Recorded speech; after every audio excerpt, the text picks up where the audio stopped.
বিশ্ব পর্যটন দিবস উপলক্ষে রাঙামাটিতে আগের বছরগুলোতে নানা আয়োজন করা হলেও ব্যতিক্রম এবছর।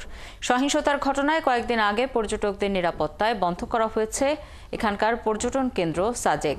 এ নিয়ে আরও খবর জানাতে রাঙামাটি থেকে যুক্ত হচ্ছেন সহকর্মী উচিংছা রাখাইন।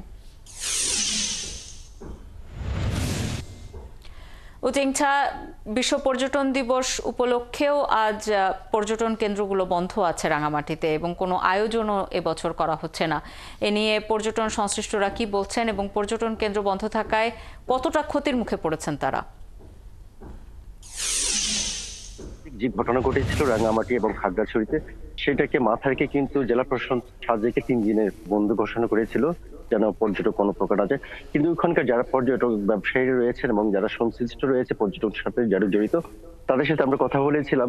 ওখানকার যারা সাজেকে ব্যবসায়ী রয়েছে তারা আমাদেরকে জানিয়েছেন যেহেতু বন্ধ রয়েছে সেই ক্ষেত্রে কিন্তু আসলে যে প্রতিদিন যেরকম পর্যটক যেত সেই ক্ষেত্রে অনেক টাকা যে আয়টা হতো এবং রাজস্ব আয় হতো সেখান থেকে বঞ্চিত। আবার যদি আমি বলি রাঙামাটিতে যে পর্যটক কর্পোরেশন আছে তার ম্যানেজারের সাথে কথা বলেছিলাম, ওনারা আসলে যেহেতু পর্যটক একেবারে নেই বললে চলে, যেহেতু রাঙামাটিতে এখন হচ্ছে যে একটা ঝর্ণা, যে সুবলন ঝর্ণা রয়েছে, কয়েকটি ঝর্ণা রয়েছে, সেটা হচ্ছে যে বর্ষার সময় কিন্তু প্রচুর পানি থাকে, জলরাশি থাকে, কিন্তু কর্ণফুলী হ্রদেও যথেষ্ট পানি।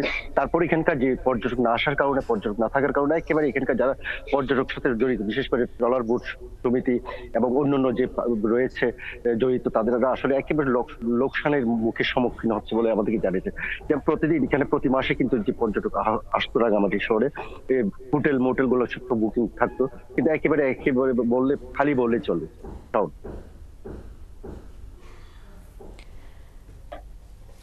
আমাদের সাথে যুক্ত হয়েছিলেন সহকর্মী উচিংছা রাখাইন রাঙামাটি থেকে।